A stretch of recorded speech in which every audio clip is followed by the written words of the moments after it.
हरिः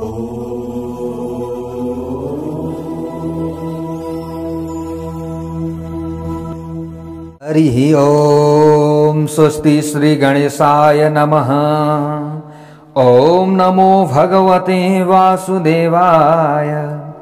विरिञ्चि विष्णुवन्दितं विरूपालोचनस्तुतं गिरीशदर्शनेच्छया समर्पितं पराम्बया।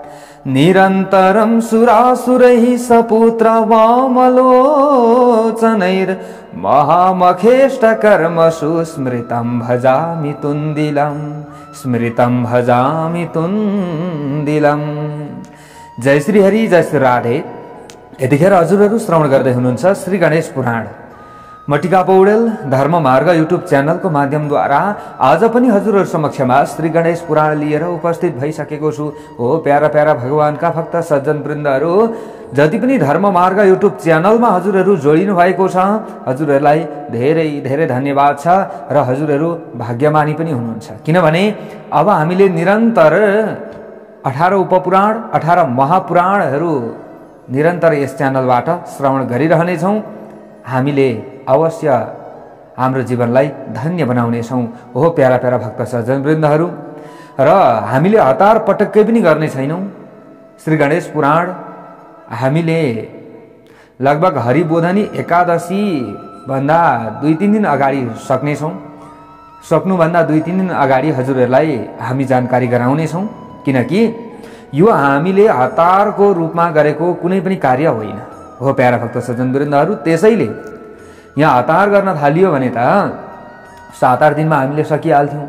तर पनि हतार नगर्ने, एकदम हामीले आनन्दपूर्वक।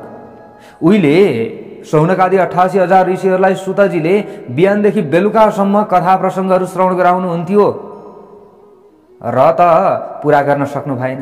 हामीले 1-2 घण्टामा सक्छौँ त? सक्दैनौँ। त्यसैले हामीले दिनको 1 घण्टा आधी घण्टा टाइम दिइरहेका छौँ र यही हिसाबले हामीले कहिले सकिन्छ दिनको 5 अध्याय 10 अध्याय यही प्रक्रियाले हामी अगाडि बढ्नेछौँ। न हत्तिनु होला, न हतारिनु होला। आखिरी यहाँनिर कुनै पनि हामीले कथा श्रवण गरिन्जेलसम्म व्रत बस्नै पर्छ भन्ने पनि छैन। तर यति हो, श्रवण गरेर हामीले पुण्य आर्जन गर्न सकिन्छ, श्रवण गरेर हामीले मोक्ष प्राप्त गर्न सकिन्छ, श्रवण गरेर नै हामीले ज्ञान प्राप्त गर्न सकिन्छ भने श्रवण गरेर नै हाम्रा सारा विघ्नहरू हटेर जान्छन्। किनकि कलिजुगमा त श्रवणको धेरै ठुलो महत्त्व रहेको छ। हो प्यारा प्यारा भक्त सज्जन वृन्दहरू, हामीले यहाँ जति पनि कथा प्रसङ्गहरूमा श्रवण गर्दैछौँ नि, त्यो जमानामा पहिले सत्य त्रेता द्वापर युगमा तपस्या नै गर्नु पर्थ्यो।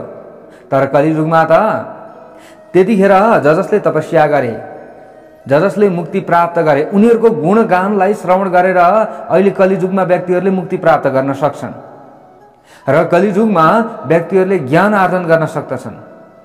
हेर्नुहोस्, पहिले त हजारौं वर्ष आयु हुन्थ्यो नि त, तर अहिले हाम्रो हजारौं वर्ष आयु छ त? छैन। त्यसैले हामीले यहाँ हजारौं वर्षसम्म न तपस्या गर्न सक्छौँ न केही गर्न सक्छौँ। हामीले त यिनै भगवानका गुणानुवाद आदिलाई श्रवण गर्दै गर्दै अगाडि बढेर हामीले मोक्ष प्राप्त गर्ने हो, भगवानको कृपा प्राप्त गर्ने हो। त्यसैले त कलियुगमा नाम संकीर्तनको महत्त्व बताइयो। नाम संकीर्तन भन्ने बित्तिकै हामीले चाहिँ जतिखेर भजन गाउने मात्रैलाई नाम संकीर्तन मानिँदैन। नाम संकीर्तन भनेको भगवानका गुणानुवाद आदिलाई नै नाम संकीर्तनसँग जोडेर हामीले गाइयो भने मात्र हाम्रो हो कल्याण हुन्छ। हो प्यारा भक्त सज्जन वृन्दहरू, यसरी हो बुझ्नुपर्ने। तर यसको अर्थ अहिले व्यक्तिहरूले विभिन्न मोडिदिए। हेर्नुहोस् है, नाम संकीर्तन भगवानका गुणानुवाद आदिलाई गाउनु हो नि त नाम संकीर्तन भनेको। तर नाम संकीर्तनका नाममा यहाँ त अहिले त विभिन्न उपद्रवहरू हुन्छन्। त्यसैले त्यतापट्टि हामीले बिल्कुल नभड्क्यौँ। विशेष हामीले भगवानका गुणानुवाद आदिलाई श्रवण गर्ने हो, भगवानका गुणानुवाद आदिलाई गाउने हो। यसलाई भनिन्छ नाम संकीर्तन। भजन भगवानको नामलाई जप्ने हो। हो प्यारा भक्त सज्जन वृन्दहरू, त्यसैले हतार पटक्कै छैन। हामीले पुरा कथा श्रवण गर्नेछौँ। 1 अध्याय 2 अध्याय 4 अध्याय गर्दै गर्दै पहिले ऋषिहरूले जसरी श्रवण गर्नुभयो त्यसरी नै श्रवण गर्ने हो हामीले। हेर्नुहोस्, त्यसरी नै श्रवण गरेर उहाँहरूले मुक्ति प्राप्त गर्नुभयो भने हामीले पनि त्यही गर्नु पर्यो नि त। त्यसको विपरीत गर्न थाल्छौँ हामी। अहिले त हामीलाई त रमाइलो चाहिएको छ, हामीलाई त विभिन्न चाहनाहरू छ हामीमा, हाम्रो कहिले ती चाहनाहरू पुरा हुँदैन। त्यसैले यसलाई हामीले विशेष सुन्ने, मनन गर्ने, चिन्तन गर्ने, श्रवण गरेर हामीले ज्ञान आर्जन गर्ने, श्रवण गरेर नै हामीले मुक्ति प्राप्त गर्ने हो प्यारा भक्त सज्जनवृन्दहरू। त्यसैले यो महान कार्यमा हजुरहरू जोडिराख्नु भएको छ, जति धर्म मार्गमा जोडिनु भएको छ त्यसैले हजुरहरू के हुनुहुन्छ, भाग्यमानी हुनुहुन्छ। भाग्यमानी मात्र होइन, महाभाग्यमानी हजुरहरू हुनुहुन्छ, किनभने श्रवणको पुण्य हजुरहरूले प्राप्त गरिराख्नु भएको छ। योभन्दा ठुलो अरू तपस्या, योभन्दा ठुलो अरू व्रत के हुन सक्दछ। जसले 18 उपपुराण 18 महापुराणहरू पुरा श्रवण गर्दछ, एक एक अध्याय गरेर, उसले अवश्य पनि मुक्ति प्राप्त गर्छ। यसमा कुनै पनि संशय छैन, अवश्य पनि। वेदव्यासजीले के मुक्ति प्राप्त गर्नु भएन र? के वेदव्यासजी साधारण पुरुष हुनुहुन्थ्यो र? हुनुहुन्न थियो। हेर्नुहोस्, जति पनि हामीले भागवत आदि श्रवण गर्छौँ, हामीले भगवानका गुणानुवाद आदिलाई श्रवण गर्छौँ, श्री गणेश पुराण श्रवण गरे पनि, अन्य पुराण श्रवण गरे पनि, त्यहाँभित्रका एउटा मात्र श्लोक हामीले दिनमा पढ्न सकियो, त्यसलाई जप्न सकियो भने पनि हाम्रो कल्याण हुन्छ भनेर भनिएको छ। भनेपछि हामीले 18 उपपुराण 18 महापुराण आदिलाई चर्लक्क श्रवण गरिसक्यो एक एक अध्याय गर्दै भने हाम्रो कसो मुक्ति नहोला? हामीले यसरी बुझ्नु पर्दछ। हो प्यारा भक्त सज्जनवृन्दहरू, हाम्रो यो जीवन मात्र होइन, भोलि हामीले गरेका अनेक जन्म जन्मान्तरका पाप पुण्यहरूको लेखाजोखा हुन्छ। त्यो समयमा हामी के हुनुपर्ने हो, कसो हुनुपर्ने हो, त्यतिखेर हुन्छ। त्यसैले सम्पूर्ण पापका लेसहरूलाई हामीले धुन सकौँ, त्यसका लागि हामीले श्री गणेश पुराण श्रवण गरौँ। फेरि यो गणेश पुराण श्रवण गर्ने हामीले यो प्रक्रियालाई अगाडि बढाउँदै गर्दाखेरि हजुरहरूले नहतारिनु होला। मैले बारम्बार भनेको छु। र यो सक्ने बित्तिकै हामीले चतुर्मासाको हामीले कथा प्रारम्भ गर्नेछौँ। हेरौँ समयले कस्तो साथ दिन्छ। श्रीमद् भागवतभित्रका कथाहरूलाई आनन्दपूर्वक हामीले श्रवण गर्नेछौँ। त्यस पछाडि एक एक अध्याय गर्दै श्रवण गर्नेछौँ। कति आनन्द आउनेछ त्यस पछाडि हामीले त्यतिखेरै विचार गर्नेछौँ। हो प्यारा भक्त सज्जनवृन्दहरू, आउनुहोस्। हिजो पनि हामीले श्रवण गर्दै थियौँ कि जो प्रियव्रत नाम गरेका राजा हुनुहुन्थ्यो, दुईवटै रानी थिए। रानी बीचमा चाहिँ कान्छी रानीले साह्रै डाहा गरिन् जेठी रानीलाई। सौता बीचको त्यहाँ द्वेष भयो। यो कथा प्रसङ्गहरू हामीले श्रवण गरिसक्यौँ अगाडि। छोरा पनि जन्मियो जेठी रानी कीर्तिबाट, श्री गणेश भगवानको कृपाले छोराको मृत्यु भयो। फेरि पछाडि ऋषिको कृपाद्वारा छोरा पनि फेरि बाँचे। हेर्नुहोस्, फेरि छोरा बिउजिए, त्यहाँनिर प्राणवायुको संसार भयो। यो सबै के थियो? श्री गणेश भगवानको कृपा थियो। सम्पूर्ण विघ्नहरू हटेर गइरहेको थियो। यो सबै जति पनि हामीले कथाहरू थियो त्यो हामीले श्रवण गर्दै आयौँ। र यहाँ मन्दार र शमीको वृक्षको बारेमा पनि हामीले बुझ्यौँ। हो प्यारा भक्त सज्जनवृन्दहरू, शमीको फेदमा नै भगवान श्री गणेशको वास छ। मन्दार भनेको पारिजात। हिजो हजुरहरूले कमेन्ट बक्समा सोधिराख्नु भएको रहेछ, मन्दार भनेको पारिजात। हिजै पनि मैले कथामा भनेको थिएँ हजुरहरूलाई। त्यसको फेदमा पनि श्री गणेश भगवानको वास छ। हेर्नुहोस्, पारिजातलाई त साक्षात् लक्ष्मीको स्वरूप, नारायणको स्वरूप पनि मानिन्छ। त्यसैले घरमा हामीले रोप्यो भने वास्तु दोष पनि निवारण भएर जान्छ। यी कुराहरू रहेका छन्। हो प्यारा भक्त सज्जनवृन्दहरू, तुलसीको जति महत्त्व रहेको छ, मन्दारको पनि लगभग झन्डै उस्तै महत्त्व रहेको छ। हामीले यसरी बुझ्नु पर्दछ। हरेक बोट बिरुवाको आफ्नो महत्त्व रहेको छ।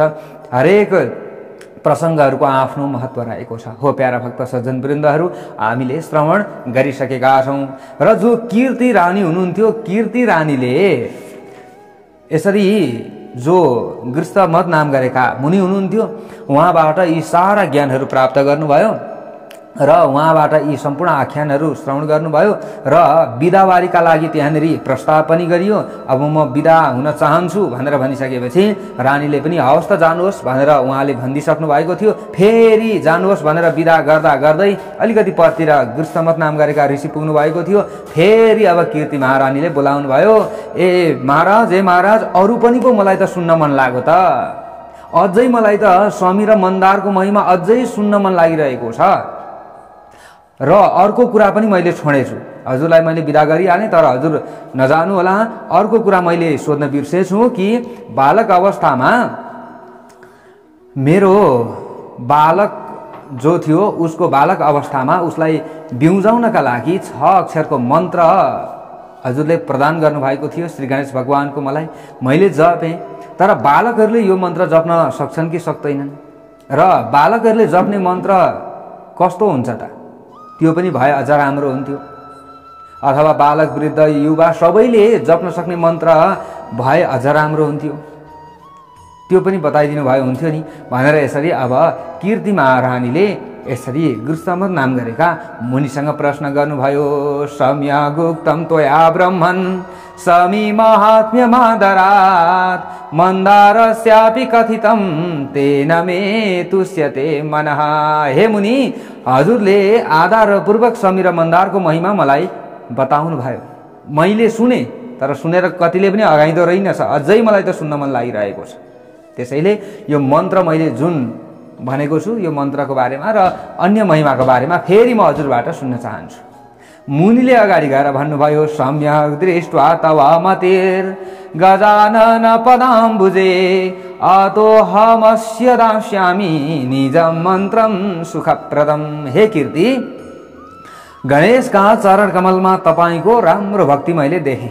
आजदेखि मलाई यो थाहा भयो कि म त बिदा मागेर हिँडिसकेको थिएँ, फेरि मलाई त तिमीले बोलायौ भनेपछि कथा सुन्ने तिमीमा धेरै चाह रहेछ। ओ देवी, सुनेर नै व्यक्तिहरूले ज्ञान प्राप्त गर्ने हुन्। जब ज्ञान प्राप्त हुन्छ तब व्यक्तिहरूको मुक्ति हुन्छ। त्यसैले यो सुनेर नै व्यक्तिहरूले अवश्य पनि आफ्नो कल्याण गर्न सक्दछन्। फेरि तिमीले सुन्ने इच्छा गर्यौ, त्यसैले म सुनाउँछु।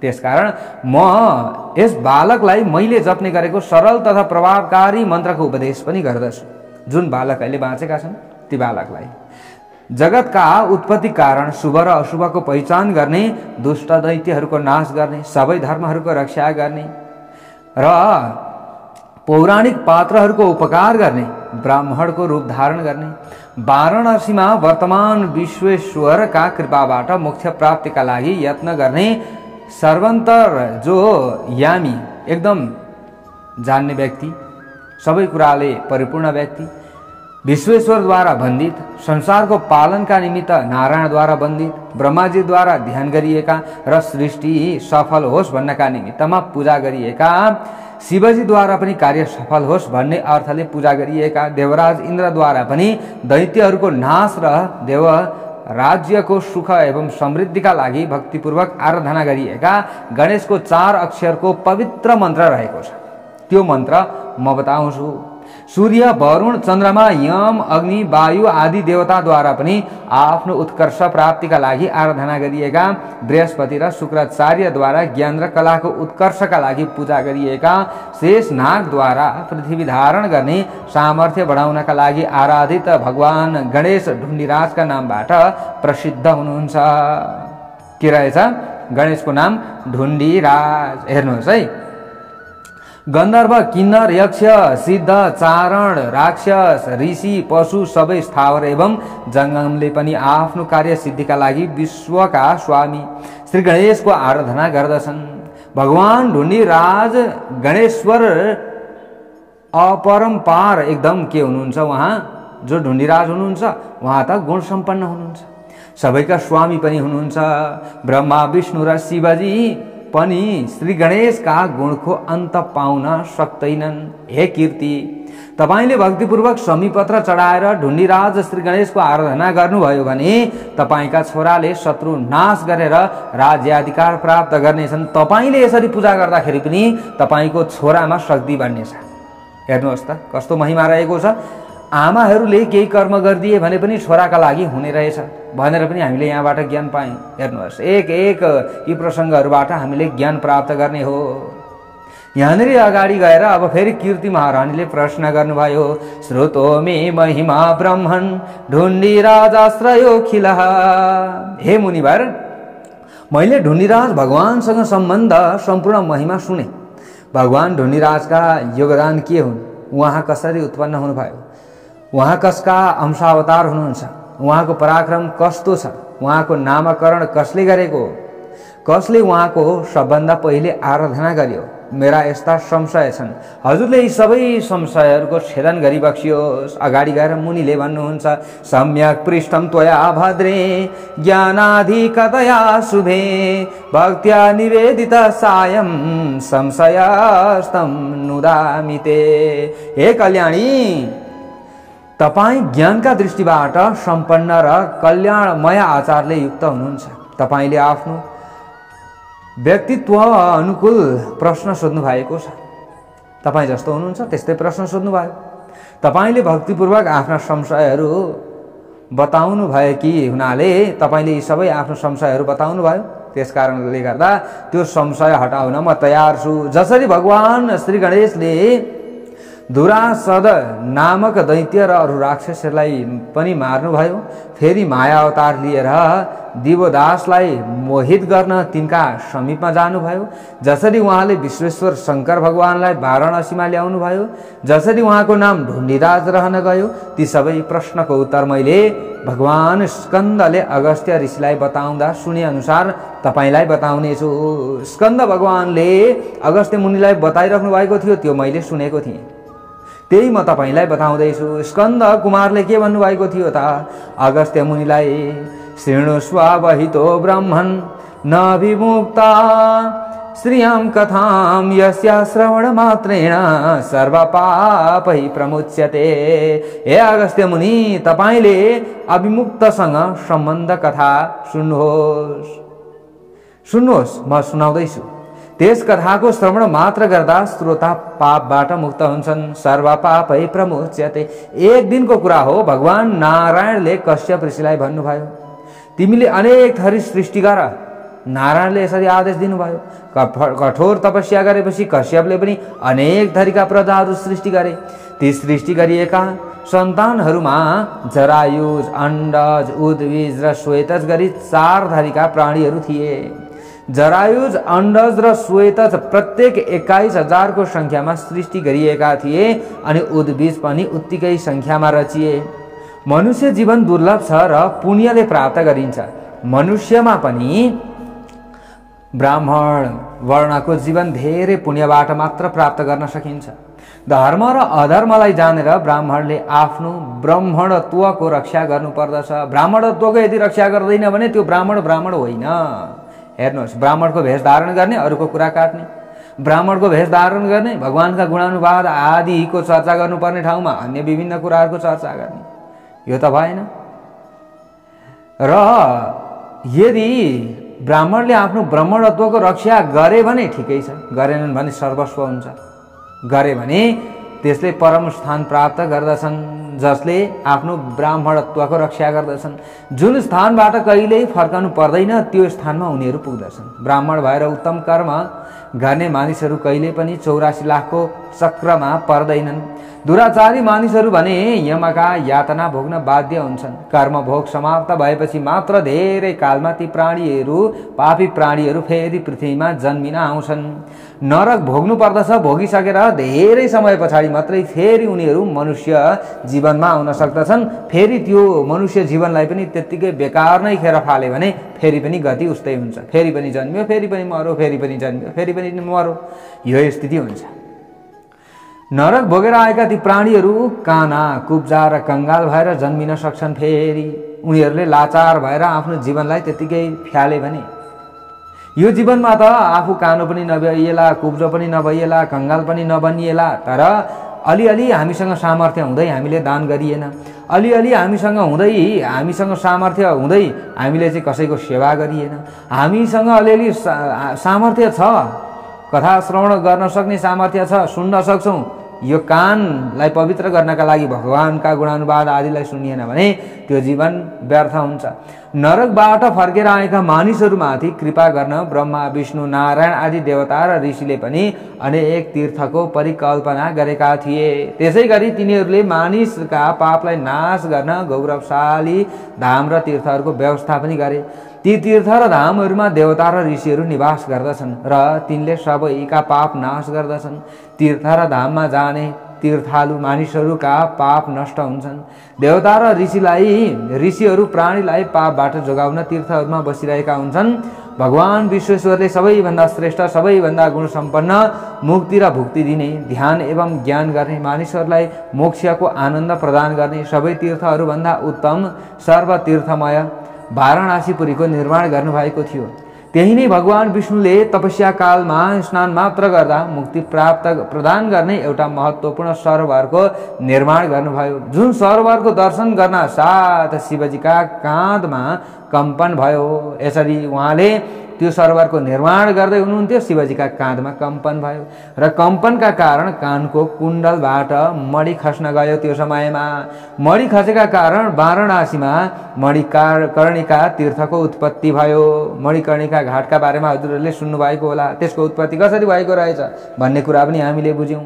राजा भगीरथले तपस्या गरेर धरतीमा ल्याएकी भागीरथी नदी पनि मणिकर्णिकामा आएर पूर्वतिर बग्ने गर्दछिन्। मणिकर्णिकामा प्राण त्याग गर्नाले किरा र पतङ्गहरूको पनि मुक्ति हुन्छ। 3 पटक मणिकर्णिका भन्नाले काशीवासको फल प्राप्ति हुन्छ। हेर्नुहोस्, मणिकर्णिका मणिकर्णिका मणिकर्णिका यसरी 3 पल्ट मात्र भनियो भने पनि काशीमा वास गरेको पुण्य मिल्दो रहेछ हामीलाई घरमै बसी बसी। कति सजिलो ल, हेर्नु त कति राम्रो कुरा छ। अत्र कीट पतङ्गानां मुक्तिर मरणतो भवे त्रिवार नाम स्मरणात् काशीवास फलप्रदा। त्रिवार नाम स्मरणात् 3 बार यो नामको स्मरण गर्नुपर्दछ, त्यसो भयो भने हामीलाई राम्रो हुन्छ। ती बिरुवा लता तृण र वृक्षहरू धन्य छन् जसले मणिकर्णिकाको स्पर्श गर्न पाइरहेका छन्। त्यसै गरी त्यहाँ रहने माछा र कछुवा पनि धन्य छन्। ती सबैलाई पृथ्वीको सुन्दर क्षेत्र हिमालय अन्तर्गत कैलाश बाहेक अन्यत्र जानु पर्दैन। त्यहाँ भगवान शिवजी नाना रूप धारण गरेर विराजमान हुनुहुन्छ। सूर्य चन्द्रमा नारायण ब्रह्मा शिव गणेश एवं शक्ति रूप र जगतका कारण विश्वनाथले प्रलय कालमा पनि काशीलाई आफ्नो त्रिशूलको टुप्पामा धारण गर्नुहुन्छ, त्यसरी रक्षा गर्नुहुन्छ। भगवान शिवजी नै लोकमाथि अनुग्रह गर्न पञ्चमुख र पञ्चब्रह्मका रूपमा विराजमान होइबक्सनुहुन्छ। भक्तले जुनसुकै मुख अथवा मूर्तिको ध्यान गरे पनि त्यस रूपबाट भगवानले त्यसलाई धारण गर्नुहुन्छ। जसले भेद दृष्टिले ती 5 स्वरूप र पाञ्चायन देवतालाई हेर्दछ त्यसले अविची नामक नरकमा गई दुःख भोग गर्दछ। हामीले अगाडि पनि श्रवण गरिसकेका छौँ। पञ्चदेवता हेर्नुहोस्, गणेशो भास्कर देवी शिवो विष्णुस्त पञ्चम। देवीलाई गणेशलाई भास्कर, सूर्यनारायणलाई, शिवजीलाई, विष्णुलाई, यी 5 देवताहरूलाई कसैले पनि भेद गर्दछ। यो ठुलो हो त्यो सानो हो, यो ठुलो हो त्यो सानो हो भनेर भेद दृष्टि राखेर उनीहरूले एउटाको पूजा गर्छ, अर्काको अपहेलना गर्दछ भने ती व्यक्तिहरू अविची नामक नरकमा गएर उनीहरूले दुःख भोग गर्नै पर्दछ। र गणेशका भक्तलाई शिवका भक्तले हेप्ने र शिवका भक्तलाई गणेशका भक्तले नाना थरी भन्ने, विष्णुका भक्तलाई गणेशका भक्तले नाना थरी कुरा गर्ने, यस्ता कुरा यदि गरियो भने ती व्यक्तिहरू अविची नामक नरकमा गएर दुःख भोग्नु पर्दछ। हेर्नुहोस् त, मैले त भगवानको ध्यान गरेको छु नि भन्यो नि हामी मक्ख परि, तर गल्ती अलिकति यहाँ पनि हाम्रो तुस भएको रहेछ भने त गयो। गुरुमा हामीले भेद गर्छौँ। हेर्नुहोस्, कतिपय ठाउँमा हामीले यस्तो देखेका छौँ। त्यो भयो भने हामीलाई साह्रो नराम्रो हुन्छ। हो प्यारा भक्त सज्जनवृन्दहरू, यहाँ कतिसम्म देखिएको छ भने एउटाको सपोर्ट गर्ने अर्कोको विरोध गर्ने, त्यस्तो पनि देखिन्छ। यदि त्यसो भयो भने जतिसुकै तपाईँले पुराण सुन्नुहोस्, जतिसुकै तपाईँले धर्म गर्नुहोस्, त्यसको फल हामीलाई नमिल्ने भयो। हेर्नुहोस् है, त्यसैले सबैलाई समान रूपले हेर्न सिक्नु पर्दछ भन्नुको कारण के हो त भन्दा यही हो। सबैलाई हामीले भेद दृष्टि कहीँ पनि राख्नु हुँदैन। त्यो नराम्रो यो राम्रो होइन, तर यति हो कि हामीले जानकार चाहिँ हुनुपर्दछ।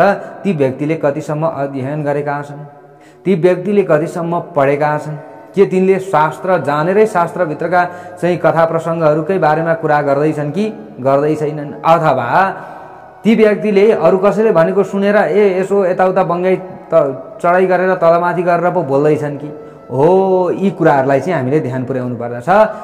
विरोध नगर्ने, आफूले त्यतातिर ध्यान नदिने, त्यो भयो भने हामीलाई राम्रो हुन्छ। तर विरोध गर्न थालियो, विभिन्न हामीले चाहिँ अरूको कुरा काट्न थालियो भने हामीलाई राम्रो हुँदैन। ल हेर्नुहोस्, कस्ता राम्रा राम्रा कुराहरू हामीले बुझ्नुपर्ने जान्नुपर्ने कुराहरू हामीले श्रवण गरिराखेका छौँ। हो प्यारा भक्त सज्जनवृन्दहरू, जसले कहीँ गएर महादेवको स्तुति गर्ने र कहीँ गएर निन्दा गर्ने गर्दछ त्यो दोधारे मानिसले अनेक वर्षसम्म नरकमा वास गर्दछ। ल श्री गणेश पुराणमा यस्तो राम्रो राम्रो प्रसङ्गहरू आइरहेको छ। सयाति नरकानेक विंशति बहुवत्सरम। ल भस्मासुरको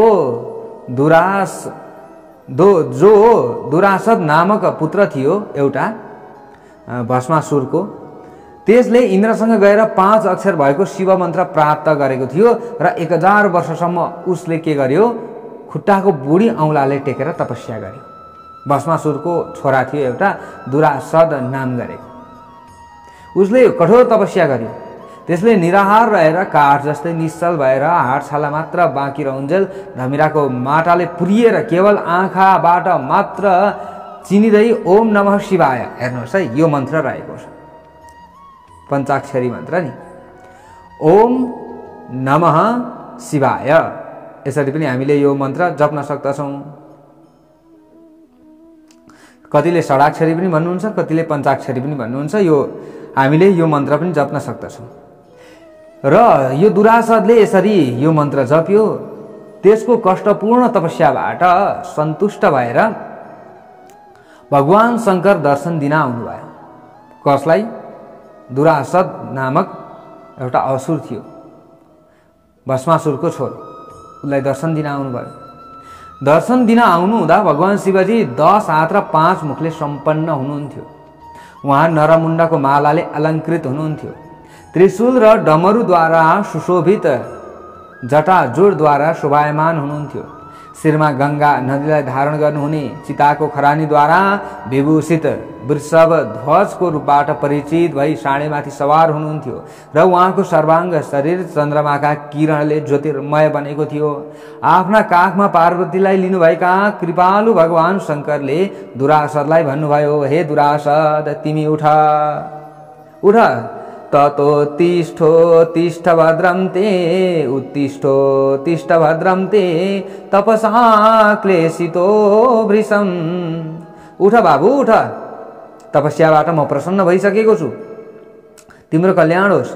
म तिम्रो अभिष्ट पुरा गर्न आएको छु बाबु, तिम्रा मनमा भएका कुरा बताऊ, मैले तिमीलाई वरदान दिनेछु। ब्रह्माजीले अगाडि गएर भन्दै हुनुहुन्छ वेदव्यासजीलाई। भगवान शङ्करले सम्बोधन गरिसकेपछि दुरासदले आँखा खोलेर हेऱ्यो अब बल्ल, अनि हात जोडेर प्रणाम गर्यो र वरदायक भगवान शिवजीको स्तुति गर्दै भन्यो, हे शिवजी, हजुर जगतका कारण र परम आनन्द स्वरूप हुनुहुन्छ। हजुरको स्वरूप अक्षर र अक्षर दुवै प्रकारको छ। हजुरले सत्व रज र तमो गुणमा विकार पैदा गरेर संसारको सृष्टि पनि गर्न सक्नुहुन्छ र गर्नुहुन्छ। हजुर गुणभन्दा पर विराजमान ज्ञानमय व्यक्त र अव्यक्तका विधानका ज्ञाता र मुनिहरूद्वारा ध्यान गर्न योग्य पनि भइबक्सनुहुन्छ। सबै भक्तमाथि दया गर्नुहुन्छ। अनन्त ब्रह्माण्डका कारण पनि हुनुहुन्छ। सज्जनहरूका कल्याणकारक देवता पनि हुनुहुन्छ। अखण्ड आनन्दले परिपूर्ण हुनुहुन्छ। अमोघ फलका दाता हुनुहुन्छ। सबैका आधार हुनुहुन्छ। सबै कुरा सहनुहुन्छ। सबै प्रकारका शक्तिले सम्पन्न हुनुहुन्छ। पृथ्वी, वायु, आगो, पानी र तेजका रूपमा हुनुहुन्छ। आज मेरो तपस्या धन्य भएको छ।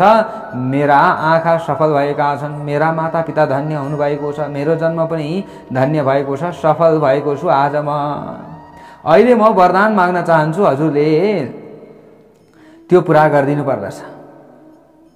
जुन मैले वरदान मागिरहेको छु त्यो मलाई पुरा गरिदिनुहोस् हजुरले।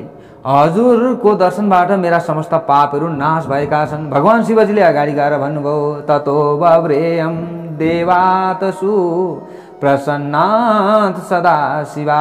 ततो बव्रेयम देवातसु प्रसन्नात सदा शिवात। हे दुरासद, तिमीले निशङ्क भएर वरदान माग, म तिमीलाई दुर्लभ वरदान दिनेछु, किनकि म तिम्रो विनय, तपस्या र स्तुतिबाट खुसी भएको छु। त्यस पछाडि अब दुरासदले प्रसन्न भएका भगवानसँग वरदान माग्यो, हे ईश्वर, जरायुज, अन्डज, उद्भिज र श्वेतज प्राणीबाट मेरो मृत्यु नहोस्। यक्ष, राक्षस, पिशाच, दानव, किन्नर, मुनि, मानिस, गन्धर्व, सर्प र वंशर यी कसैबाट पनि मेरो मृत्यु नहोस्। सबै देवताहरू मलाई युद्धको मैदानमा देखेर डरले थर थर काँपुन्। मलाई हजुरले देवताको राज्य प्रदान गर्नुहोस्। मैले हजुरको निरन्तर सम्झना गर्दै भक्ति गर्न पाऊँ। मलाई यति वरदान दिबक्सियोस्। अब अगाडि गएर भगवान भोले बाबाले भन्दै हुनुहुन्छ दुरासदलाई एकाम शक्तिम बिना सर्व देवेभ्यो दायिते भयम शक्ति तेजोद्भव कसी जित्वा सञ्जीवयिष्यति। हे दुरासद, एउटा शक्ति बाहेक अरू सबै कुरा मैले तिमीलाई प्रदान गर्दछु, तिमीले मागेका सबै कुरा प्रदान गर्दछु, एउटा शक्ति चाहिँ म तिमीलाई प्रदान गर्न सक्दिनँ, किनकि तिमीलाई शक्तिको तेजबाट उत्पन्न कसैले जित्नेछ र जीवन पनि प्रदान गर्नेछ, फेरि त्यो तिम्रो शिरमा टेकेर उभिराख्नेछ। जब त्यसले आफ्नो खुट्टा चलाउँछ त्यस बेलामा तिम्रो शिर खस्नेछ, त्यसपछि जागेर तिमीले संसारलाई नै आफ्नो बसमा ल्याउनेछौ, ममा तिम्रो दृढ भक्ति हुनेछ र सधैँ मलाई सम्झनेछौ। गृहस्थमदले अगाडि गएर कीर्ति रानीलाई भन्दै हुनुहुन्छ दुरासदलाई यसरी वरदान दिएर भगवान शिवजी अन्तर्ध्यान हुनुभयो। दुरासद पनि हर्षपूर्वक आफ्नो घर गयो, जसले दुरासदले गरेको स्तुतिको पाठ गर्दछ त्यसले चिताएका सम्पूर्ण फल प्राप्त गर्दछ भनेर यसरी गृहस्थमदले फेरि भनिदिँदै हुनुहुन्छ कीर्ति महारानीलाई। उसले पनि त भगवान भोले बाबालाई प्रसन्न बनाउनका लागि पाठ गरेको थियो स्तुतिको, त्यो स्तुतिको पाठको पनि धेरै ठुलो महत्त्व बताइयो यहाँ। अब अगाडि गएर मुनिले फेरि भन्दै हुनुहुन्छ ततस्तु वर गर्वेण शिवलब्धेन दैत्यराड नममरस निजात्मान मोहिता केवलम तुषः। वरदान पाएर अभिमानी बन्न पुगेको अब दैत्यराजले आफ्नो आत्मालाई शान्त राख्न सकेन, छटपटी भयो नि त। शक्ति प्राप्त गरिसकेपछि कहाँ जाउँ, के गरौँ, कसो गरौँ भयो उसलाई।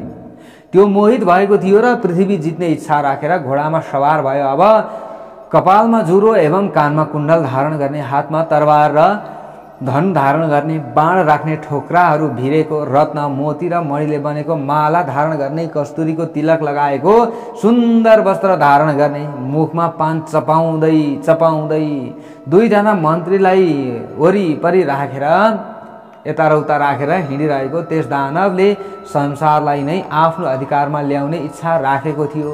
जुन मन्त्रीहरूको सहायताबाट त्यसले अनेक युद्धमा वीरहरूलाई जितेको थियो, त्यस्ता बलवान दुई मन्त्री त्यसका दायाँ र बायाँतर्फ सँगै हिँड्दथे। त्यसको सागर चाहिँ फैलिएको चतुरङ्गिणी सेना पृथ्वीमाथि विजय प्राप्त गर्न जोसिएका थिए। त्यसका वीरहरूले खुट्टा चलाउँदा धरतीबाट उडेको धुलो आकाशमा यसरी ढाक्न पुग्यो। त्यो समयमा उसका वीरहरू त्यस्ता थिए। हेर्नुहोस् है, त्यसले आफ्नो सामु लड्न आउने प्रत्येक वीर राजालाई जित्दै गयो, लडाइँ गर्न थाल्यो, जित्दै गयो। यसरी जित्दै जाँदा त्यसले ती पराजित राजाहरूबाट त्यसले अनेक रत्न र द्रव्यहरूको अब संग्रह गर्न थाल्यो। आफूले जितेका राजाहरूका रिक्त पदहरूमा त्यसले आफ्ना विश्वस्त बाहुबली वीरहरूलाई नियुक्त गर्यो। अब अत्यन्त कातर स्वभावका जुन राजाहरूले शस्त्र झुकाएर त्यसको शरण लिए र जुन कातर राजा भयले राज्य परित्याग गरी भागे, ती सबैलाई दुरासदले आफ्ना दूतहरूको माध्यमबाट वशवर्ती बनायो। यसरी दुरासदले आफ्ना वीर र राजदूतहरूको धामबाट पृथ्वी मण्डलमा अधिकार कायम गरेर इन्द्रलाई पनि जित्ने इच्छा राख्यो। अब हेर्नुहोस् है, पृथ्वीका त सबै राजालाई जित्यो दुरासदले, अब इन्द्रलाई पनि म जित्छु भन्ने उसले इच्छा राख्यो। एक दिन सेनासहित दुरासद अचानक देवराज इन्द्रद्वारा रक्षा गरिएको अमरावती नगरीमा गयो। दुरासदले आएको यसरी जति पनि आफूमा विभिन्न विघ्नहरू थियो त्यसलाई हटाउँदै जान्थ्यो, उसले हटाउँदै जान्थ्यो ती विघ्नहरूलाई। हेर्नुहोस् है, अब दुरासदले के गर्यो त भन्दा दुरासदले जुन पाएको शक्ति थियो त्यो शक्ति एकदम उसमा ज्यादा थियो। अब दुरासदले शक्ति पाएको छ भनेर जानिसकेपछि इन्द्र पनि आफ्ना कुटुम्ब र देवताहरू सबै लिएर भाग्न थाले। भागे इन्द्र, त्यहाँ बसेन, नभए एउटा गुफामा गएर उनी पसे। दुरासदले अब पक्कै मारिहाल्छ, हामीलाई कष्ट दिइहाल्छ, जसरी पनि हारिहाल्छौँ, बरु योसँग युद्ध गर्नुभन्दा पहिले हामी भागिदिउँ, त्यो भइसकेपछि युद्ध पनि गर्नु पर्दैन, सबै कुरा सकिन्छ भनेर यसरी इन्द्रले गुफामा गएर लुक्न थाले। त्यस बेला विष्णु पनि आफ्नो वैकुण्ठ धाम छाडेर क्षीर सागरमा जानुभयो। हेर्नुहोस् है, त्यति बलशाली भयो यो, सबै देवताहरूलाई त देख्नै सकेन। अब यसरी अब भगवान विष्णु पनि वैकुण्ठ छाडेर क्षीरसागरमा जानुभयो, भगवान शङ्कर पनि कैलाश छाडेर काशीतर्फ लाग्नुभयो, ब्रह्माजी पनि बाठो हुनुहुन्थ्यो, बाठा ब्रह्माजी पनि शिवजीकै साथ लागेर पछि पछि पछि पछि काशीतिर लाग्नुभयो। हेर्नुहोस् है, दुरासतको डरले। अब किनभने यो दुष्टलाई शक्ति दिइहाल्यो, अब यो पक्कै पनि उन्मत्त हुनेछ, हामीलाई कष्ट दिन आइपुग्नेछ। योसँग लडाइँ झगडा गर्नुभन्दा बरु आफू नै पन्स्यौँ, त्यति भइसकेपछि यसले कहिलेसम्म भोग गर्छ गरोस् न त भनेर सबैले छोडेर यसरी लाग्नु भएछ नि।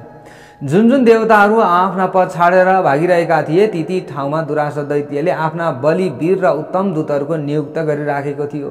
अब आफ्ना दूतहरूको उसले नियुक्त गर्न थाल्यो। यसरी देवताहरूलाई जितेपछि बलशाली दुरासत निषाद देशको भस्मकपुरमा गएर बस्यो। अब त्यो भस्मकपुर संसारमा मुकुन्दपुरका नामबाट पनि प्रख्यात छ। पहिले त्यस ठाउँमा बलशाली भस्मासुर नामक राजा थिए। शङ्कर भगवानले त्यस राक्षसलाई विचित्र वरदान दिँदै भन्नुभएको थियो, तिमीले जसको शिरमा हात राख्नेछौ त्यो प्राणी मर्नेछ। यस्तो वरदान प्राप्त गरेपछि दुष्ट भावनाले भरिएको भस्मासुर पनि एक दिन अब प्राप्त वरदानको परीक्षण गर्न वरदाता भगवान शङ्करकै शिरमा हात राख्छु भन्दै गयो। हेर्नुहोस्, उसकै शिरमा हात राख्छु, अब वरदान त पाइएकै छ।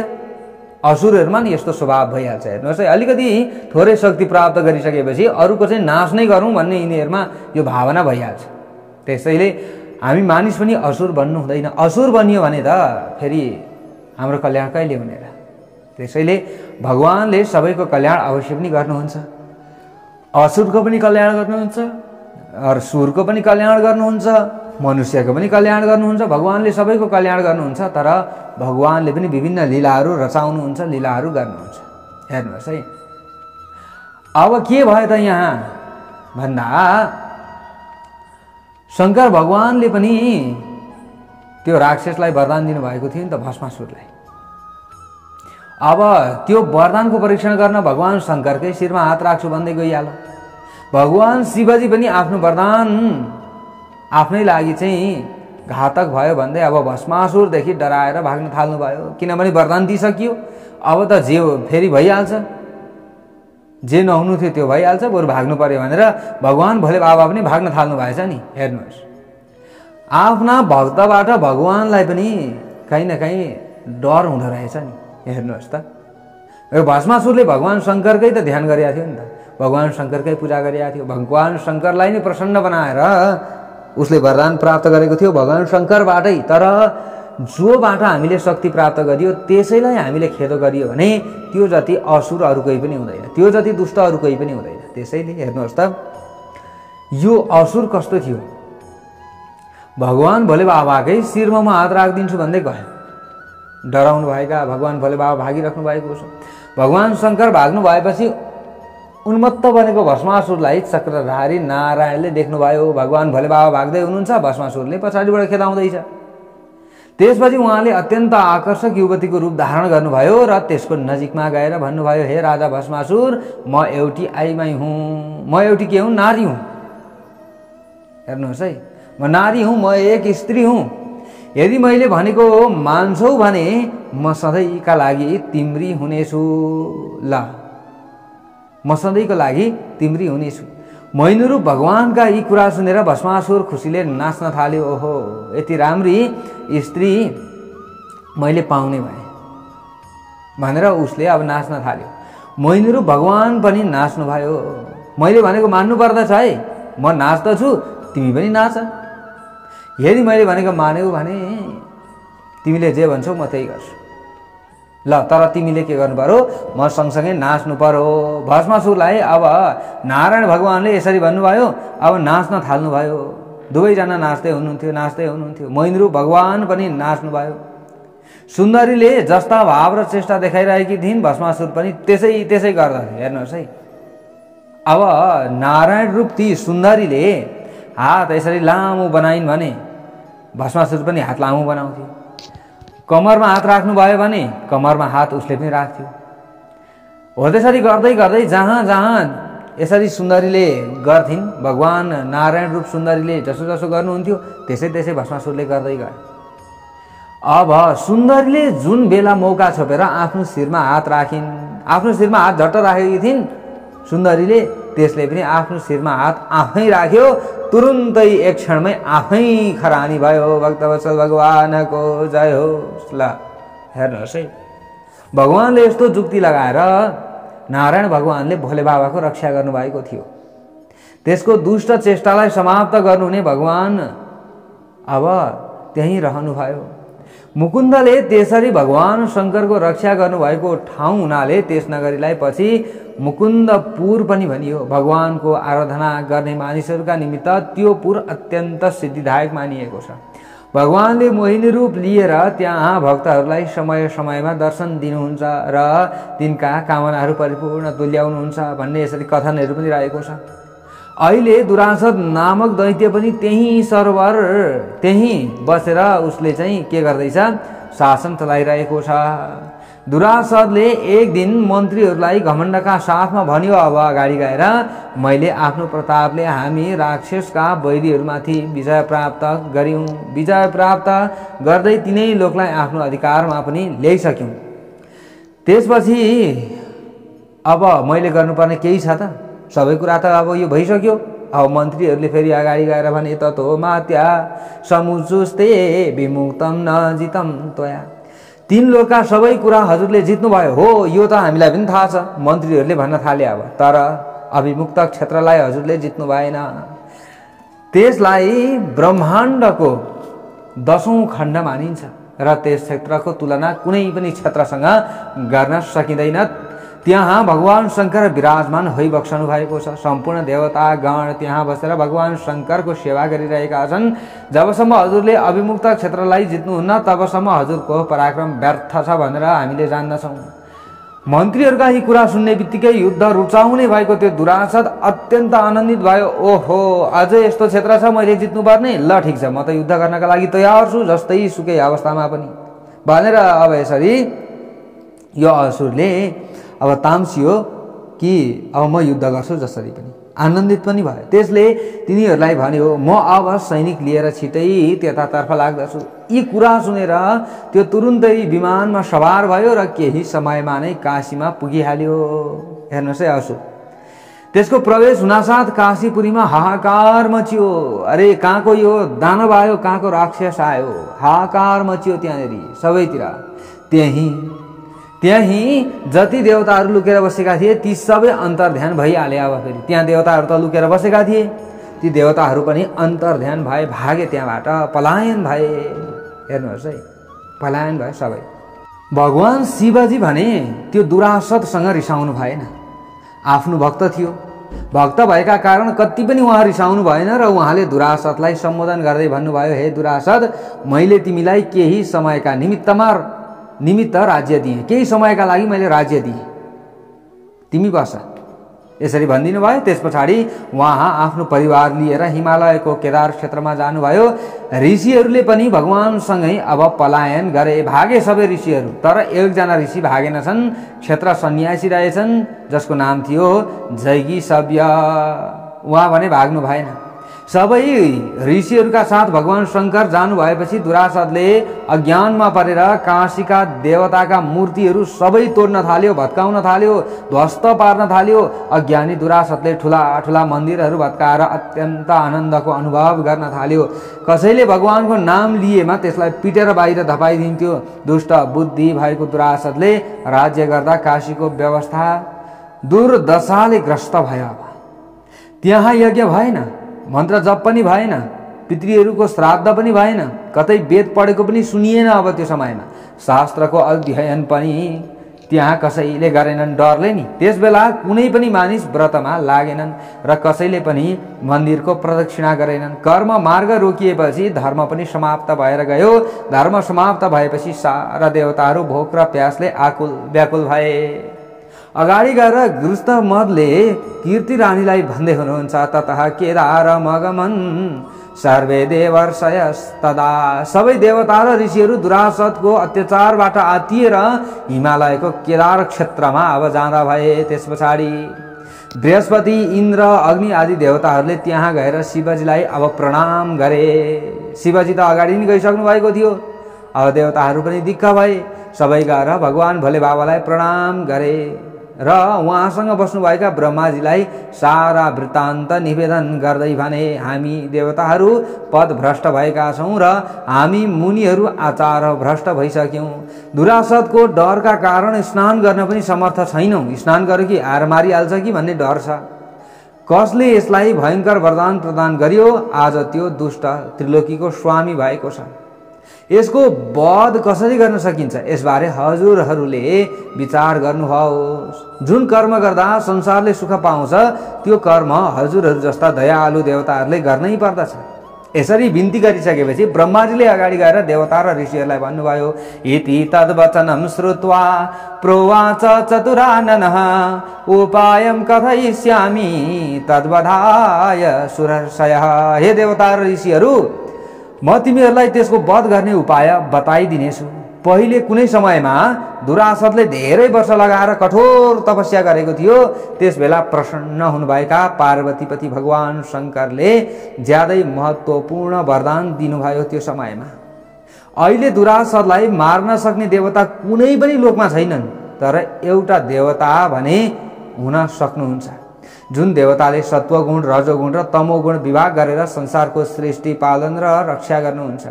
ब्रह्मा, शिव र विष्णु नामक हामी देवताहरू पनि उहाँकै आज्ञाबाट 3 गुणको सहयोग लिएर 3 रूपमा प्रकट भएका छौँ।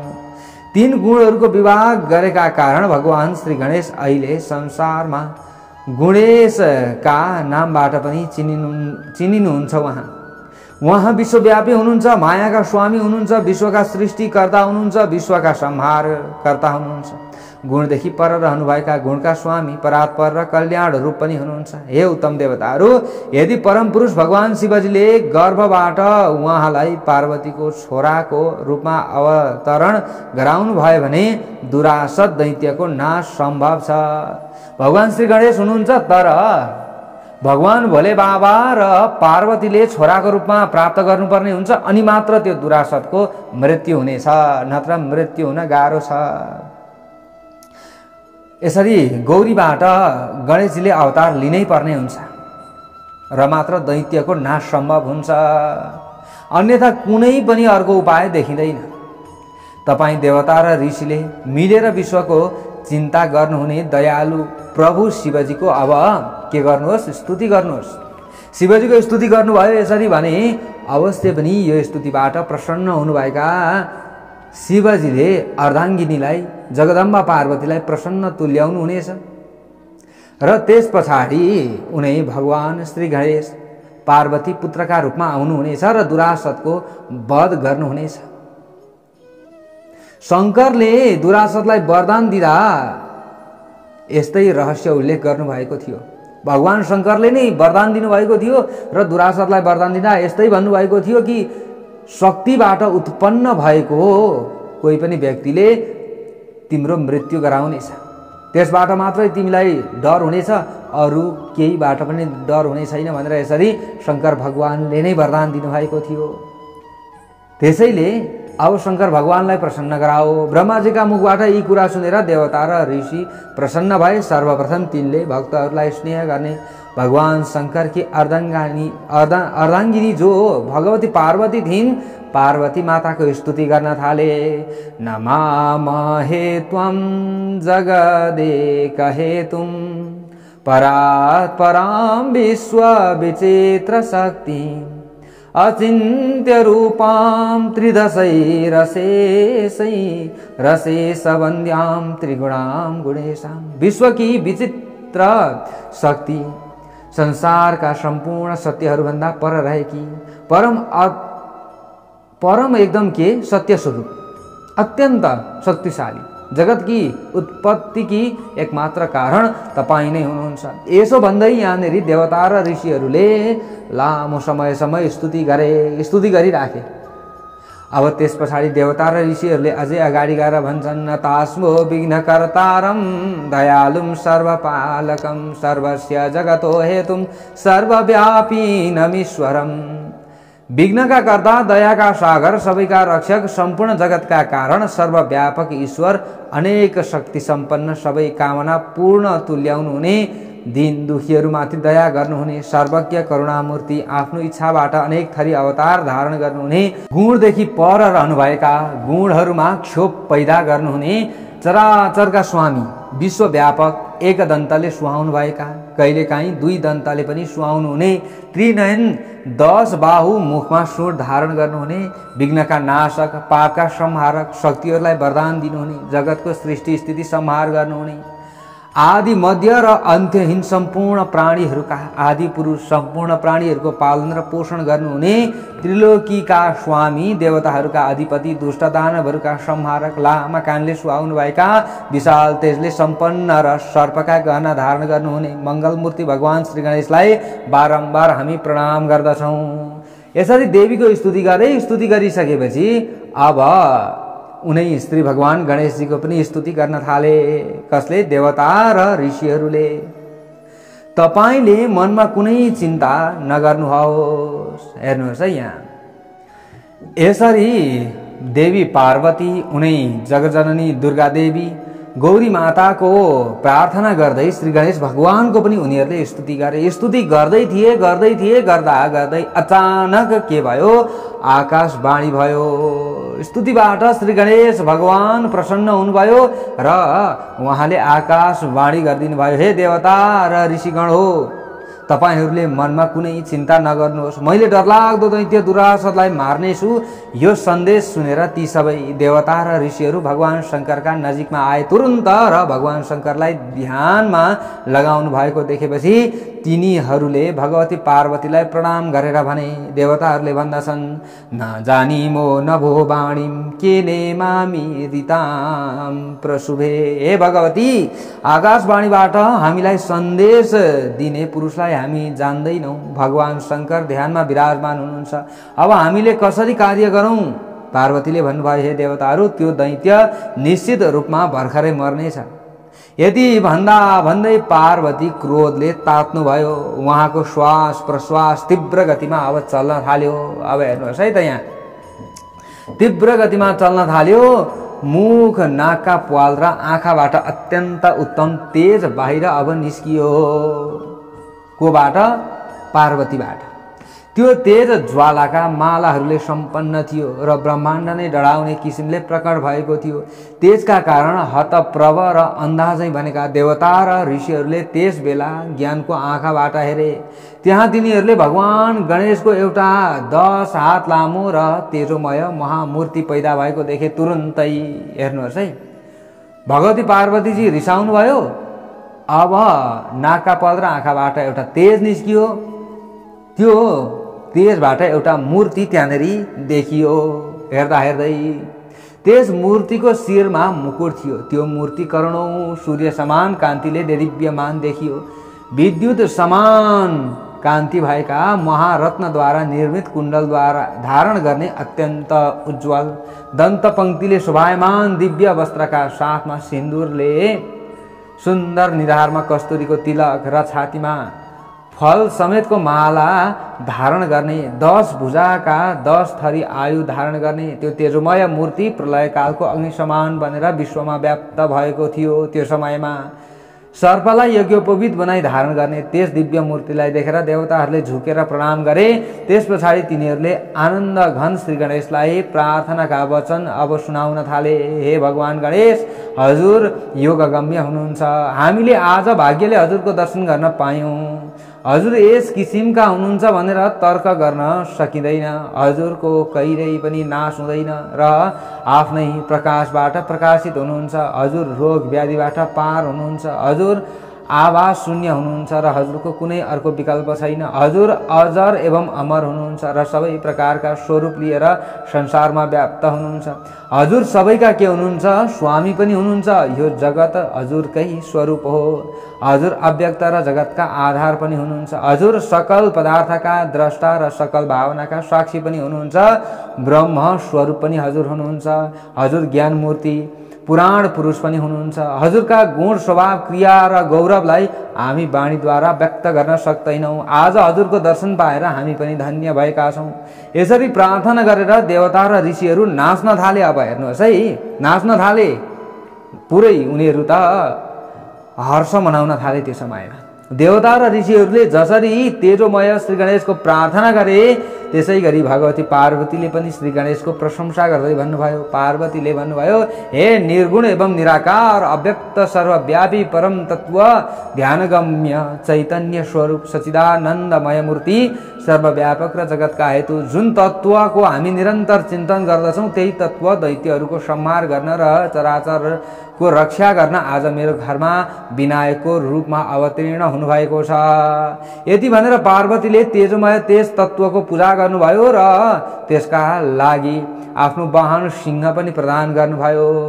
हेर्नुहोस् है, अब भगवान श्री गणेश पार्वतीको तेजबाट बाहिर निस्कनु भएको छ। अब त्यसपछि भगवती पार्वतीले उक्त तेजोमय तत्त्वको नाम मानिसहरूको इच्छा पूरक हुने गरी वक्रतुण्ड राखिदिनु भयो।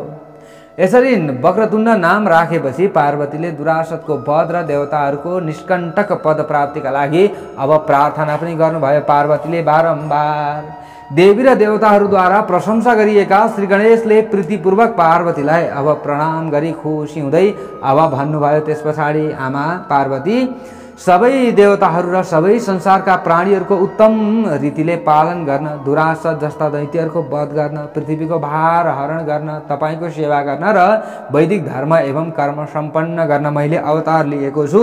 हे सर्वज्ञामा, म जुन प्रतिज्ञा गर्दछु त्यसको पालन पनि गर्दछु। यसरी श्री गणेशले भन्नुभएपछि सबै देवताहरूले बारम्बार स्तुति र प्रणाम गर्न थाले। जगतका परम कारण उहाँलाई भने, हे श्री गणेश, जसले पृथ्वीका धूली कण, आकाशका तारा, कुहिरोका जल कण र सागरका जलबिन्दुको गणना गर्न सक्दछ, त्यसले मात्र हजुरका सम्पूर्ण गुण राशिको ज्ञान गर्न सक्दछ। जोसुकैले कहाँ गर्न सक्दछ। हजुरका चरण कमलको दर्शन पाउने हामी देवताहरूका आँखा धन्य भएका छन्। आज हजुरले अवतार लिनु भएपछि हाम्रा दुःखहरू गए अब र हामी आफ्नो पद प्राप्तिका लागि अब उत्सुक भएका छौँ। हामीले आफ्नो पद अवश्य पनि प्राप्त गर्नेछौँ। हे सकलका स्वामी, हजुरले पृथ्वीको भार रूप दुरासत दानवको वध गरी पृथ्वीको भार हरण गरिबक्सियोस्। यति हजुरले गर्नै पर्दछ। देवताहरूका यस्ता वचन सुनेर भगवान श्री गणेश हाँस्नुभयो। त्यस पछाडि आफ्ना 10 हातहरूमा 10 प्रकारका आयुध धारण गर्नुहुने श्री गणेशले अब म तपाईहरूले भने अनुसार सबै कामना पूरा गर्नेछु भन्नुभयो र हर्षले गदगद वचनद्वारा देवताहरूसँग कुरा गरी तिनलाई प्रसन्न तुल्याएपछि सिंहमा सवार हुनुभयो र तीव्र गतिमा वाराणसीतर्फ उहाँ लाग्नुभयो। सम्पूर्ण देवगण, पार्वती र सदाशिव पनि श्री गणेशको पछि पछि लाग्नुभयो। देवसेनासहित श्री गणेश काशी आउनु भएको थाहा पाएपछि दुरासत दैत्य पनि नगरदेखि बाहिर आयो। त्यहाँ दुरासत दैत्यको अमात्य सहित रहेको शस्त्रास्त्र सज्जित विशाल सेना र दैत्यहरूले गरेको गर्जना थियो, त्यो गर्जन यी सबै कुरा कसले देखे? यी भगवान श्री गणेश भगवानले देख्नुभयो, सुन्नुभयो। त्यो सबै त्यो दुरासत बाहिर निस्क्यो नि त। गणेश आउँदैछन् अरे मलाई मार्न, मसँग युद्ध गर्न भनिसकेपछि दुरासत दैत्यहरूका साथमा, सेनाहरूका साथमा बाहिर निक्लिएको थियो। सेनाहरूले विशाल गर्जन गर्न थाले। अब यो गर्जन श्री गणेशले सुन्नुभयो। श्री गणेशले पनि पृथ्वीका गुफाहरूलाई प्रतिध्वनित गराउँदै उहाँले पनि गर्जन गर्नुभयो। अब हेर्नुहोस्, त्यस पछाडि दुरासतलाई सम्बोधन गर्दै भन्नुभयो, हे दैत्य, त अझै पनि किन भ्रान्तिमा परिरहेको छस्? हे दुर्जन, म अनुपस्थित भएको बेलामा तैँले देवताहरूमाथि विजय प्राप्त गरिस्, पृथ्वीका राजाहरूलाई वशमा पारिस् र मुनिहरूलाई धिक्कार गरिस्। हे दैत्य, तैँले आफू समान कसैले नदेखेर डर र लाज छाडी धेरै अपराध गरेको छस्। ती अपराधको फल अहिले मबाट पाउने छस्। तैँले धेरै मानिसहरूलाई दसै दिशातिर भगाइस्, 3 लोकमा निवास गर्ने प्राणीहरूको दुर्गति गराइस्। ती सबैको उद्धार गर्न र पृथ्वीको भार हरण गर्न आज म तेरो सामु आएको छु। हे दुष्ट, कठिनतापूर्वक छाड्न सकिने लाज र अभिमानलाई हटाएर त मेरो शरणमा आउने काम गर। यदि त्यसो गरिस् भने त बाँच्नेछस्। यदि युद्धको मैदानमा जान चाहन्छस् भने निश्चय नै तेरो मृत्यु हुनेछ। तैँले शिवजीबाट प्राप्त गरेको जुन वरदान थियो, यो वरदानको दुरुपयोग गरिस्। दुरुपयोग गरेर तीन लोकलाई नै पीडित गराएको छ। यसरी श्री गणेशले दुर्बुद्धिग्रस्त दुरासत दैत्यसँग कुरा गरेर युद्धको तयारी गर्नुभयो। अग्निको ज्वाला चाहिँ तेजिलो ज्वाला फैलाइरहेको तीखो धारले युक्त वञ्चरो आफ्नो हातमा धारण गर्नुभयो र प्रलयकालिक अग्नि समान तेजस्वी श्री गणेशले आफ्नो परशुको तेजबाट सूर्यलाई पनि निस्तेज बनाएर यमराज झैं भयंकर भई दुरासतको छातीमा वञ्चरलाई अब प्रहार गरिदिनु भयो। तर त्यस प्रहारबाट दुरासतको रौं पनि हल्लिएन। हेर्नुहोस् है कति बलियो थियो यो दुरासत। क्रोधले आँखा राता राता गराइरहेको त्यस दुरासतले तीनै लोकलाई निल्न लागे चाहिँ गरी देवादिदेव गणेशलाई भन्यो, हे देवताहरू मसँग आउन सकेनन्, ती देवताहरू मसँग आउन सकेनन्, तिमी पनि त देवता नै हौ नि, तिमी पनि मेरो छेउमा आउन सक्ने छैनौ। इन्द्र पनि डराएर भागे, इन्द्रका राजा त डराएर भागे भने तिमी जस्ता बालकको के काम छ यहाँ? दिक्पालहरू पनि मेरा सामु आउन समर्थ छैनन्, त बच्चा कसरी मेरो सामु आइस भने? त जसरी आएको छस् त्यसरी नै फर्किएर जा। हे मूर्ख, म यमराजसँग डराउँदिन, तँसँग डराउने कुरै भएन। किन मर्न चाहन्छस्? दुरासतले श्री गणेशलाई यसरी हप्काएर आफ्नो हातमा रहेको म्यानबाट सेतो कान्ति भएको तरवार निकाल्यो, जसको प्रहारबाट कुनै समयमा पर्वतहरू पनि चूर्ण चूर्ण भएका थिए। त्यस तरवारले त्यसले श्री गणेशमाथि अब प्रहार गर्यो। त्यस प्रहारलाई अब श्री गणेश भगवानले अंकुशेको प्रहार गरी पन्छाइदिनु भयो। श्री गणेशले त्यो तरवारलाई वञ्चरले हानेर 100 टुक्रा बनाइदिनु भयो। तरवार भाँचिएपछि त्यो दैत्य भगवान श्री गणेशसँग अब मल्ल युद्ध गर्न थाल्यो। हेर्नुहोस्, अस्त्र बेगरको युद्ध नि, खुट्टाले खुट्टा, हातले हात। भगवान श्री गणेशले पनि शस्त्रास्त्र परित्याग गरेर आफ्नो शक्तिको प्रयोग गरेर शरीरलाई विशाल रूपमा परिणत गर्दै युद्धका लागि तयारी गर्नुभयो। त्यस पछाडि दुवै वीरहरूको माझमा कोलाहलपूर्ण र रोमाञ्चकारी एकदम युद्ध आरम्भ भयो। दुवै वीर भुजा, कुइना र मुर्कीको प्रहार गर्दै लडिरहेका थिए। दुवैले परस्पर खुट्टाले खुट्टामा, घुँडाले घुँडामा, तिग्राले तिग्रामा र पिठुले पिठुमा प्रहार गरिरहेका थिए। मल्ल युद्ध गर्दा ती दुवै वीरहरू आम फालेर एउटाले अर्कालाई च्याप्ने गर्दथे। ती वीरहरू ठूलो गर्जन गर्दै अनेक प्रकारका शस्त्रास्त्रको सट्टा शरीरका अंग प्रत्यङ्गहरूबाट एकले अर्कालाई प्रहार गर्दै युद्ध गरिरहेका थिए। मल्ल युद्धमा हाड ठोकिँदा ठूलो आवाज सुनिन्थ्यो। त्यस्तो भयंकर युद्ध भयो। त्यहाँ एकले अर्कालाई काँधले हिर्काउँदा घाइते भएर ती दुवै भुइँमा लडी धुलोले ढाकिएका थिए। परस्परमा जय जयकार र साधु साधुवादका साथ ती वीरहरूको भयानक युद्ध धेरै दिनसम्म यसरी अब चल्यो। सबैले साधु साधु भनिरहेका छन्, जय जयकार गरिरहेका छन्। यो धेरै दिनसम्म यसरी अब चल्यो। हेर्नुहोस् है त, त्यो मल्ल युद्ध देखेर देवताहरू पनि चकित भए। राम राम राम राम। ती दुवै वीर आफ्ना प्रतिपक्षीलाई जित्न नसकेका कारणले गर्दा लज्जित देखिन्थे। त्यस बेला श्री गणेशले दुरासतको शक्ति र सामर्थ्य राम्ररी बुझेर त्यसको निधारमा कठोर मुड्की प्रहार गर्नुभयो। श्री गणेशले त्यस प्रहारबाट तत्कालै त्यसको मुख फुट्यो र त्यो पृथ्वीमा लड्यो। 4 घडीसम्म वज्रले हानेको पर्वत जस्तै निश्चल भएर रह्यो। त्यसपछि कुनै उपायले मूर्छाबाट बिउजेर त्यसले आफूलाई अत्यन्त दुर्बल महसुस गर्यो। युद्धपछि सूर्य पनि अस्ताचलमा गए, जसले युद्धकालमा दुरासत र श्री गणेशको बीचमा भएको यो युद्धको कथा स्मरण गर्दछ अथवा यो कथा सुन्दछ। हेर्नुहोस् है, अब युद्ध गर्दा गर्दै घाम पनि अस्ताइसकेपछि यहाँनिर वेदव्यासले अगाडि गएर भन्दै हुनुहुन्छ, जो व्यक्तिहरूले यो युद्धको महिमा सुन्दछ नि, प्रसङ्ग सुन्दछ, त्यसले भगवान श्री गणेशले दुरासतमाथि विजय प्राप्त गर्नु भए चाहिँ शत्रुमाथि सबैले विजय प्राप्त गर्नेछन्। अब युद्ध गर्दा गर्दै घाम अस्ताएको छ। अब भोलि फेरि कस्तो युद्ध हुन्छ अथवा के हुन्छ, दुरासतको वध हुन्छ कि हुँदैन, त्यो कथा प्रसङ्गहरू हामीले श्रवण गर्नेछौँ। आजको कथा प्रसङ्गबाट म टिका पौडेललाई बिदा दिनुहोस्। आज अडियोको मार्फतद्वारा हजुरहरू समक्षमा कथा ल्यायौँ। भ्याइएछ भने फेरि भिडियो ल्याउने बाचा गर्दै हजुरहरू समक्षमा आजको कथा प्रसङ्गबाट म बिदा हुन चाहन्छु। हजुरहरूको दिन सबैको मङ्गलमय बनोस्, सबैको सुखमय बनोस्। जय श्री हरि, जय श्री राधे।